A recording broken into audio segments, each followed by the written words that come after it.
আশীর্বাদ করি বঙ্করাজ।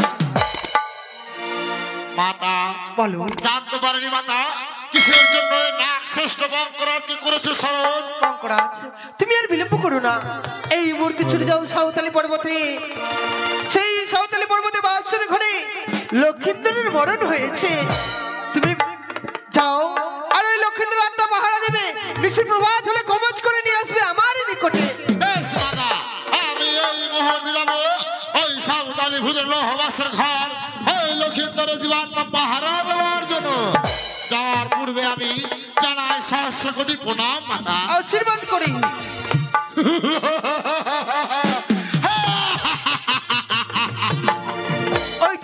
ওই তো বঙ্করাজকে পাঠিয়েছি, আর বিলম্ব নয়। এই মুহূর্তে বঙ্করাজের প্রথমে চাই থাকবো। ওরে চাঁদ, তোরে যদি আমি আরো না কাঁদাতে পারি, আমিও শিবকন্যা পদ্মাবতী নই।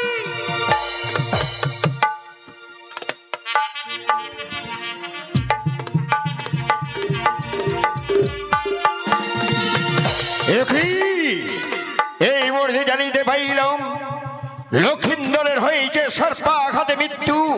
তাই তো সেই জীবাত্মার অধিকার একমাত্র রবীন্দ্রনাথ ধর্মরাজ যাবে।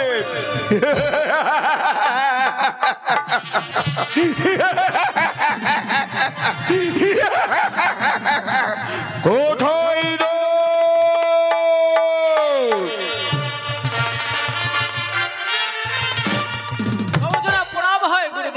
আশীর্বাদী করিল। আদেশ করুন গুরুদেব, আমাকে কিসের জন্য করেছে স্মরণ? ছোটে দাও, আরে বিলম্ব নাই কোনো প্রয়োজন। এই মুহূর্তে ছুটে যেতে হবে সাঁওতালি পর্বত লৌহবাসর ঘরে। লক্ষিন্দর হয়েছে সর্পাঘাতে মৃত্যু, সে জীবাত্মা নিবারী। ছোটে দাও, আমি আর বিলম্ব করবো না, এই মুহূর্তে ছুটে যাবো সাঁওতালি পর্বতের লৌহবাসর ঘরে লক্ষিন্দরের জীবাত্মা নেওয়ার তরে। তবে আর বিলম্ব নাই দোত, এই মুহূর্তে ছুটে যাও ওই সাঁওতালি পর্বত লৌহবাসর ঘরে। এই মুহূর্তে ছুটে যাবো আমি সে সাঁওতালি পর্বতের লৌহবাসর ঘরে।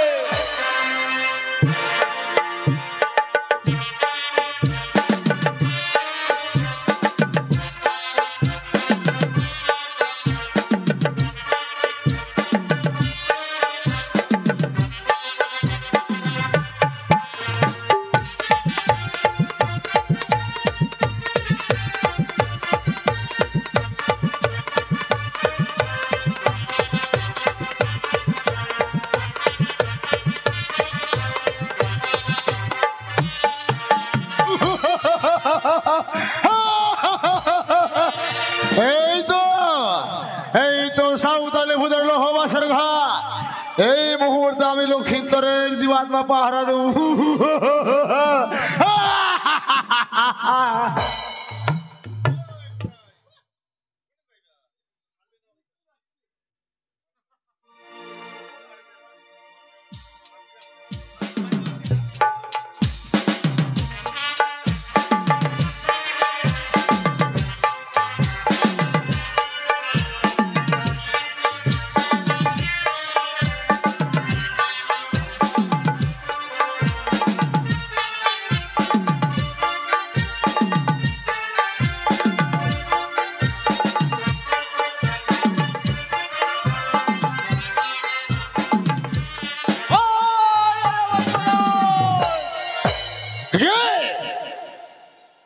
তুই কে?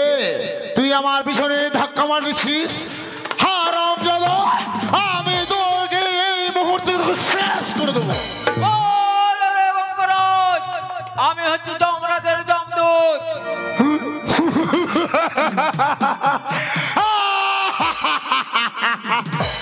যমদূত, তুমি এখানে কিসের জন্য এসেছো? আমি এসেছি লক্ষিন্দরের জীবাত্মা নিয়ে যেতে যমরাজের কাছে। তুমি আমার হাসালে যমদূত, তুমি লক্ষিন্দরের জীবাত্মা নিয়ে যেতে এসেছো? না, এই তোমার স্বপ্ন মিথ্যে। তুমি লক্ষিন্দরের জীবাত্মা দেওয়ার, আমি তোমারও জীবাত্মা নিয়ে যাব আমার মা পদ্মাবতীর কাছে। তুই হয়তো জানিস না, এই পৃথিবীতে যত জীবের মৃত্যু হয় প্রত্যেক জীবের ধর্মরাজের জয়। কি এই জীবাত্মা একমাত্র ধর্মরাজ জমে? না না জমদূত, তুমি হয়তো জানো না লক্ষিন্দরের যে ভাবের বড়া, তাই হচ্ছে লক্ষিন্দরের জীবাত্মার অধিকার মা পদ্মাবতীর। না না, এই ধাঁধাই করিয়াছে লিখন, দ্বাদশ বছর পূর্ণ হলে সর্বাঘাত হইবে মরণ, তাই এই জীবাত্মার অধিকার একমাত্র ধর্মরাজ জমে।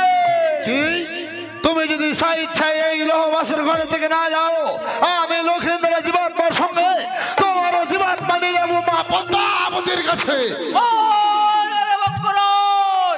সামান্য শক্তি নিয়ে এসেছি যমরাজের সঙ্গে যুদ্ধ করতে, তবে ধরস্ত্র হইবে রণ। কি তুমি আমার সঙ্গে রণ করবে? সামান্য জমদূত হয়ে এই নাক ষষ্ঠ বঙ্করাজের সঙ্গে তুমি রণ করবে? তবে ধরো অস্ত্র, করো রণ। এই রণে এই হবে জয়, তার হবে লক্ষিন্দরের জীবাত্মার অধিকার। এসো, তোমার আমি রণের স্বাদ মিটিয়ে দেবো।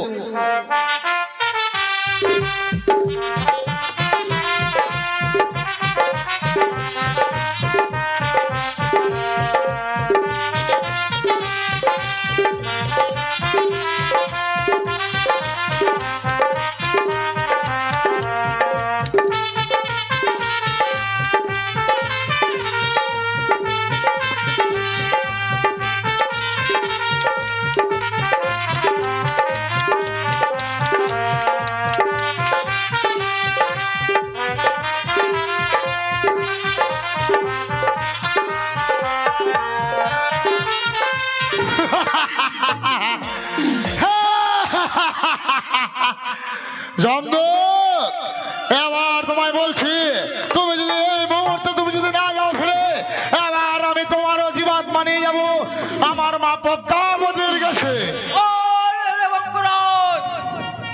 আমার বাহুতে যত সময় শক্তি আছে, অত সময় আমি তোমাকে জীবাত্মা দেবো না। এই জীবাত্মা নিয়ে যাবো আমি সে ধর্মরাজ। কি কহলে? তুমি আমার সঙ্গে তোমার ওই বাহুতে বাহুতে তুমি রণ করবে? বেশ, তোমার আমি বাহুতে রণ করার স্বাদও মিটিয়ে দেবো। এসো এসো জমদূত।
এইবার তুই যাবি কোথায়?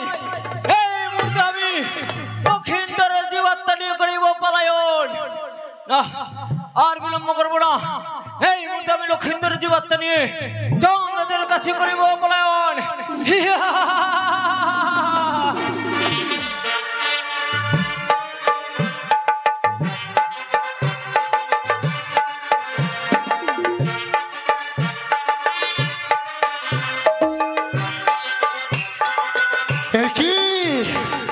কি আমি দেখছি? হয়তো হয়তো রবীন্দ্রনন্দন ধর্মরাজ্যের দূত লক্ষিন্দর জীবাত্মা নিয়ে চলেছে তার প্রভুর কাছে। না না, হয়তো রয়েছে পর্বত, ওই পর্বত দিয়ে তার মাথা ক্ষত বিক্ষত করে আমি লক্ষিন্দর জীবাত্মা নিয়ে যাবো মা পদ্মাবতীর কাছে। আমি আর বিলম্ব করবো না। এই মুহূর্তে জীবাত্মা নিয়ে আমি করিব পলায়ন সে যমরাজের কাছে।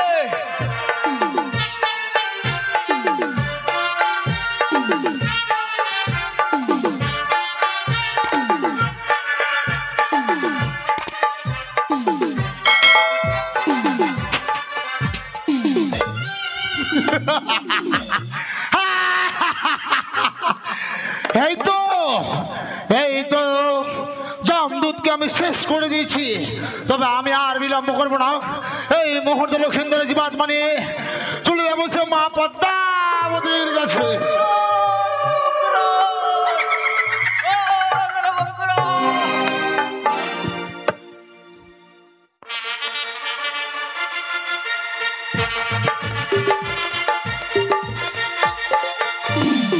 একই বাবাদের পাঠিয়েছি সাঁওতালি পর্বতলে উহবাসর ঘরে লক্ষিন্দর জীবাত মানতে এত বিলম্ব হচ্ছে কেন? তবে দেখি কত সময় ফিরে আসে ওই লক্ষিন্দর জীবাত নিয়ে। তবু জন্য প্রণাম হয় গুরুদেব। আশীর্বাদই করি দু দাও দাও, মানে লক্ষিন্দর জীবাত দাও। আমি জীবাত্মা আনতে পারিনি গুরুদেব। কি বললে? লক্ষিন্দর জীবাত আনতে পারেনি কেন? সেইখানে মনসার দুর্বঙ্করাজ সে লক্ষিন্দরের জীবাত্মা পাহারা দিচ্ছে, তার সঙ্গে আমি বিষম করেছিলাম। রণে পরাজিত হয়ে আমি প্রাণের ভয়ে করেছি পলায়ন গুরুদেব। ঠিক পুরুষ কথা কর। সামান্য বঙ্ক রাজের সাথে তুমি পরাজিত হয়েছ, লক্ষিন্দর জীবাত আনতে পারোনি। তবে কোথায় রয়েছে সে বঙ্করাজ তুমি বলতে পারো?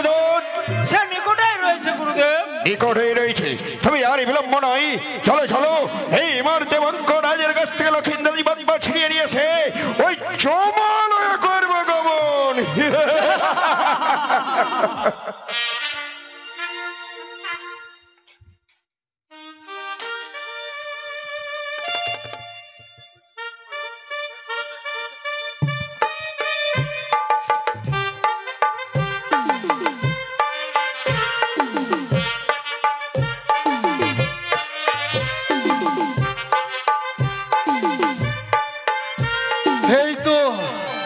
এই তো লক্ষিন্দরের জীবাত্মা। না না, তবে আমি আর বিলম্ব করবো না। হয়তো হয়তো রবীন্দ্রনন্দন ধর্মরাজ জাম লক্ষিন্দরের জীবাত্মা নিয়ে যাওয়ার জন্য এসে যাবে। তার আগে এই মুহূর্তে আমি আমার মাতার কাছে করবো পলায়ন। এইবার যাবি কোথায়? বঙ্করাজ, তুমি কোথায় যাচ্ছ বঙ্করাজ? রবীন্দ্রনন্দন ধর্মরাজ জাম, আমি লক্ষিন্দরের জীবাত্মা নিয়ে চলেছি আমার মা পদ্মাবতীর কাছে।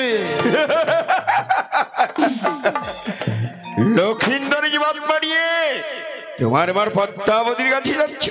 হ্যাঁ, তবে দাও দাও লক্ষিন্দর জীবাত্মা দাও, আমার হস্তে তুলে দাও। না না না, রবীন্দ্রনন্দন ধর্মরাজ যাও, আমার দেহে যত প্রাণ থাকবে আমি কিছুতে লক্ষিন্দরের জীবাত্মা আমি আপনার হস্তে দেব না। কি বললি ভালো? সামান্য বালক হয়ে তুই আমার সাথে রণ করবি? অবশ্যই। এই যদি স্বেচ্ছায় লক্ষিন্দরের জীবাত্মা নিস, তোমার জীবাত্মা নিয়ে যাবো ওই লক্ষিন্দর জীবাত্মা নিয়ে আমার চমালয়ে। রবীন্দ্রনন্দন ধর্মরাজ, আপনি হয়তো জানেন না আমি হচ্ছি মা পদ্মাবতী নাগ শ্রেষ্ঠ বঙ্করাজ। প্রয়োজন পড়লো আমি আপনার সঙ্গে রণ করতে প্রস্তুত। বেশ, তবে ধরো অস্ত্র ঘরে রওনি, বিলম্ব নাহি কোনো প্রয়োজন।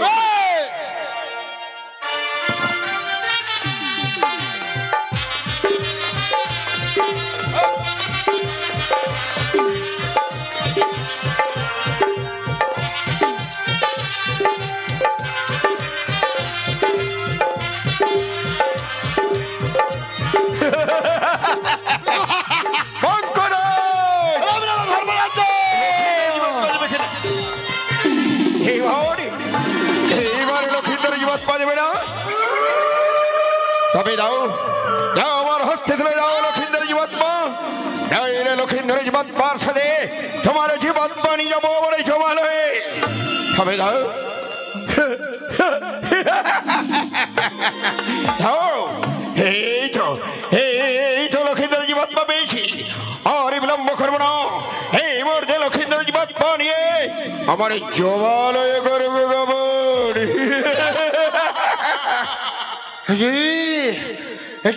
ওই তো রবীন্দ্রনন্দন ধর্মরাজ আমার কাছ থেকে লক্ষিন্দরের জীবাত্মা ছিনিয়ে নিয়ে চলে যায়।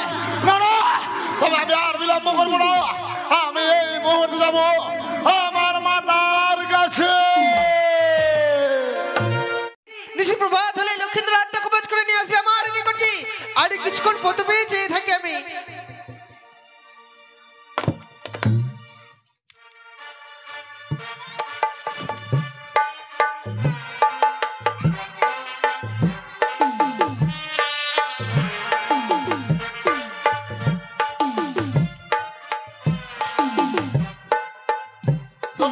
প্রণাম হয় মাতা। বঙ্করাজ আশীর্বাদ করি দাও, সেই লক্ষিন্দর আত্মা আমার হস্তে তুলে দাও। না মাতা না, আমি লক্ষিন্দরের জীবাত্মা আনতে পারিনি মাতা। এ কি বলছো তুমি? হ্যাঁ মাতা। রাক্ষস বঙ্করাজ হয়ে লক্ষিন্দর আত্মা নিয়ে আসতে পারোনি? আমার কি হয়েছে বলো? মাতা, আমি যখন তোমার কাছ থেকে ছুটে যাই লক্ষিন্দরের জীবাত্মা আনিবার তরে গিয়ে দেখি ওই সাঁওতালি ভুজো লোহবাসর ঘরে ওই রবিনন্দন ধর্মরাজ্যের দূত সেইখানে পাহারা দেয়। তার সঙ্গে হয় আমার বিসম্রণ, রণে আমি বড়া জয় করে নিয়ে আসছিলাম লক্ষিন্দরের জীবাত্মা। প্রথম বাজারে রবীন্দ্রনন্দন ধর্মরাজ্যের সঙ্গে হয় আমার বিসম্রণ, রণে আমি পরাজয় করে ছুটে এসেছি আমি তোমার কাছে জননী। সেই বঙ্করাজ তুমি না রাক্ষস বঙ্করাজ মাতা, রণে পরাজয় হয়ে ফিরে এসো আমার নিকটে। মাতা, তোমার মুখ দর্শন করতে চাই না আমি। বেশ মাতা বেশ, তুমি যখন আমার মুখ দর্শন করতে চাও না, আমি আর এই জায়গায় এই মুহূর্তে থাকবো না মাতা। তবে আমি যাওয়ার পূর্বে একটি গোপন কথা বলে যাই। তুমি হয়তো জানো না মাতা, ওই রবীন্দ্রনন্দন ধর্মরাজ্যে অটল শক্তি। দাঁড়াও বঙ্করাজ, তবে কি তুমি বলতে পারো ধর্মরাজ্য এখন সেই লক্ষিন্দর আত্মা নিয়ে কত দূরে গেছে? জননী, আমি জানি লক্ষিন্দরের জীবাত্মা নিয়ে সেই সাঁওতালি ভুজোর লোহবাসর ঘরের মধ্যে রয়েছে জননী। তবে বেশ, আমায় নিয়ে চলো সেই স্থানে। আর শোনো বঙ্করাজ, দাও অস্ত্র মোড়ে। আর আমি যদি রণে পরাজয় হই, আমি সম্মুখে করিব রণ, আর পশ্চাৎ হইতে তুমি করিবে নাগ পাশের বন্ধন। যথাজ্ঞা জননী। এই যে নাও, নাও জননী অস্ত্র। চলো।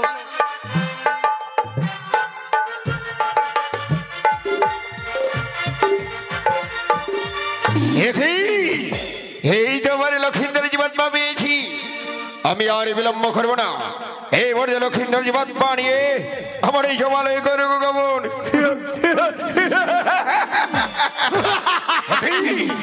রবীন্দ্রনন্দন ধর্মরাজ্য বঙ্করাজ, চোরের মতো লক্ষিন্দরের জীবাত্মা নিয়ে চলেছেন আপনি।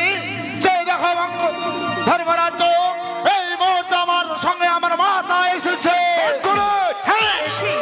দাদা, সামান্য বালক হয়ে তুমি কি বলতে চাও? চোরের মতো লক্ষিন্দরের আমি জীবাত্মা নিয়ে চোরের মতো চলেছে। নিয়ে যাচ্ছি? বালক, স্বইচ্ছায় যদি ভাত না ছাড়িস, এই লক্ষিন্দর জীবাত্মার সাথে তোমার জীবাত্মা নিয়ে জমালয়ে। রবীন্দ্রনন্দন ধর্মরাজ্য, আমি আবার একা না, যে দেখো আমার সঙ্গে আমার রয়েছে নাগ মাতা। পদ্মাবতী, ছেড়ে দাও আমার পথ পদ্মাবতী। ধর্মরাজ্য, ছি, লজ্জা করে না দাদা? লক্ষিন্দর আত্মা চোরের মতো নিয়ে যাচ্ছ তুমি জমালয়ে।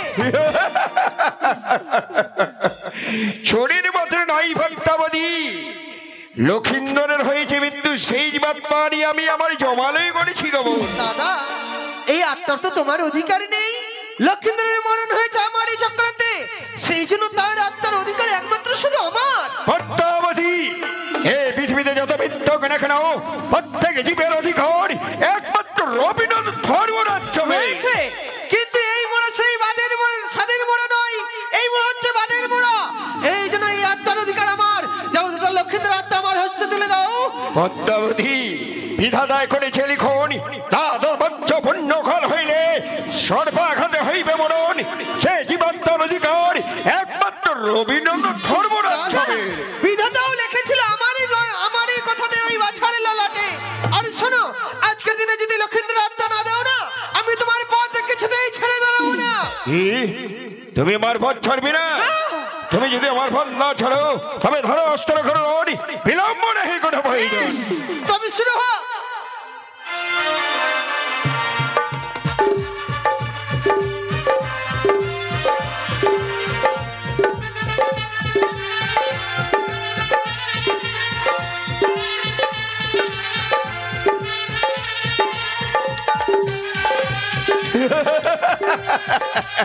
পদ্মাবতী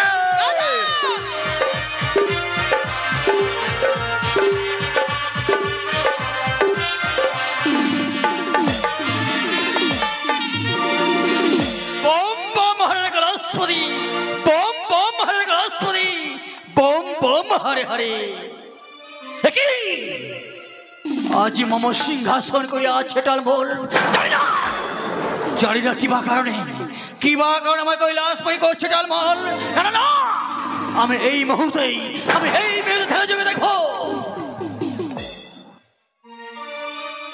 ও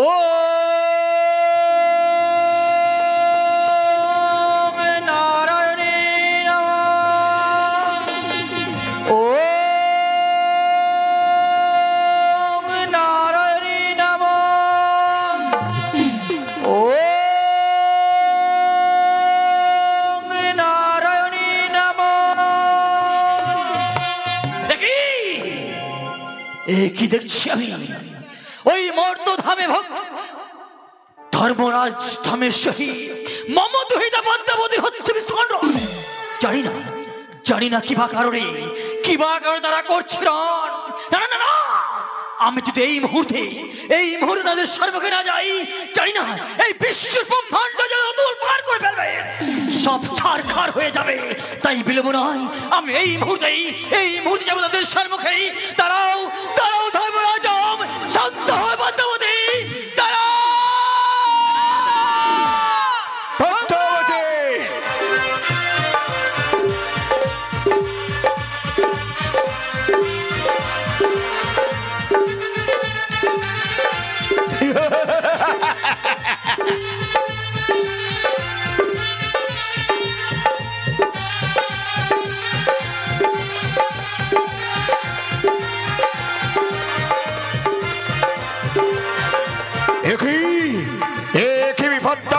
সত্যি হলাম আমি অনে পরাজিত। এই হস্তে সে জমদণ্ড, এই জমদণ্ড করিব ধারণ, হবে স্বর্গ মর্ত গম্পমন, এই মর্ত আমি জমদণ্ড করিলাম আমি ধারণ। শান্ত হ পদ্মা, এই মুহূর্তে তুমি নাগপাশ মুক্ত করো। অঙ্করাজ, মুক্ত করো সেই নাগপাশের বন্ধন। তবু জনে প্রণাম জানাই পিতা। কল্যাণ হোক তব কন্যা। তবু জনে প্রণাম হই দেবাদেব মহাদেব। আশীর্বাদ করি রবীন্দ্র ধর্মরাজ জানতে পারি কিবা কারণে আজকের দিনে মম দুহিতা পদ্মাবতীর সঙ্গে করছো তুমি। দেবাদেব মহাদেব, আপনি বিচার করুন। লক্ষিন্দরের হয়েছে সর্বাঘাতে মৃত্যু, সেই লৌহবাসরে ঘরে। সত্যই হে জীবাত্মার অধিকার কে হতে পারে আপনি বলুন তো দেবাদেব মহাদেব। ধর্মরাজ, এই বিশ্ব ব্রহ্মাণ্ডে যত জীবের মৃত্যু হবে, প্রত্যেক জীবের জীবাত্মার অধিকার একমাত্র ধর্মরাজ জানে। এ কিছুতেই হতে পারে না পিতা। তুমি কি ভুলে গেছো লক্ষিন্দরের মরণ হয়েছে সাঁওতালি পর্বতে আমারই চক্রান্তে, সেই জন্য সেই আত্মার অধিকার শুধু একমাত্র আমার। কন্যা, তুমি সত্যি বলেছো, শুধুমাত্র তোমার চক্রান্তে লক্ষিন্দর প্রাণ মারা গেছে বলে লক্ষিন্দরের জীবাত্মার অধিকার একমাত্র আমার কন্যা পদ্মাবতী।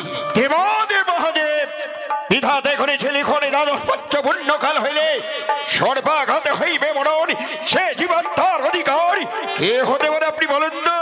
ধর্মরাজ, তুমি এই সত্য বলেছো, বিধাতা করিয়াছে লিখন, সেই কারণে লক্ষিন্দর হয়ে আছে মরণ। সেই কারণেই লক্ষিত জীবাত্মার একমাত্র রবীন্দ্র ধর্মরাজ আমি। পিতা, তুমি কি বলতে পারো? বলো তো বিধাতা কারে মতামত লিখন লিখেছিল এই বাছার ললাটে? আমি বলেছিলাম বলে, কিন্তু সে সাদের মোড়া নয়, সে হচ্ছে বাদের মোড়া, সেই জন্য তার আত্মার অধিকার শুধু একমাত্র আমার। কন্যা, তুমি এই সত্য বলেছো, বিধাতা লিখেছিল শুধুমাত্র তোমার কথা মতো বাছালো লিখন, সেই কারণে যখন হয়ে আছে মরণ, ওই লক্ষ্য জীবাত্মার অধিকার একমাত্র তোমার। দেবাদেব মহাদেব, 33 কোটি দিয়েছিল মনে কার্য ভর। এই পৃথিবীতে যত মৃত্যু হোক না কেন, প্রত্যেক জীবের অধিকার রইবে অভিনন্দন ধর্মরাজ জমের। সে যদি লক্ষিন্দর জীবাত্মার অধিকার যদি না হতে পারি, এই জমদণ্ড আমি করিলাম। শান্ত হ পদ্মা, আমি হচ্ছি বিচারক। আমি যদি তোমাদের উচিত বিচার করে দিই, তোমরা মেনে নেবে? নিশ্চয়ই যদি বিচার করে দেন তবে নিশ্চয়ই মেনে নেব পিতা। তবে শোনো কন্যা, এই 33 কোটি দেবদেবগণ রয়েছে, সকলে মিলে এই কার্যভার দিয়েছিল রবীন্দ্র ধর্মরাজ জমকে। যে কোনো জীব মারা গেলে তার জীবাত্মা থাকবে শুধুমাত্র ধর্মরাজ জমের কাছে গচ্ছিত। সেই কারণেই লক্ষ্মীতে যখন এই লোহবাস্য করে প্রাণে মারা গেছে, আজ থেকে লক্ষ্মীর জীবাত্মা গচ্ছিত থাকবে ধর্মরাজ জমের কাছে। ধর্মরাজ জম, বলুন দেবাদি মহাদেব। যেহেতু মমদুহিতা কর্তাবতীর চক্রান্তে লক্ষ্মীন্দর প্রাণে মারা গেছে, যদি কোনোদিন আমার কন্যা পদ্মাবতীর জীবাত্মার প্রয়োজন হয়, সেদিন কিন্তু তোমায় ফিরিয়ে দিতে হবে। বেশ, আমি কথা দিচ্ছি, যেদিন লক্ষিন্দর জীবাত্মার প্রয়োজন আমি পদ্মাবতীর হস্তে আমি তুলে দেবো। আমি কথা দিলাম। তবে দাও, এই মুহূর্তে লক্ষ্মীদের আত্মার প্রয়োজন হয়েছে আমার।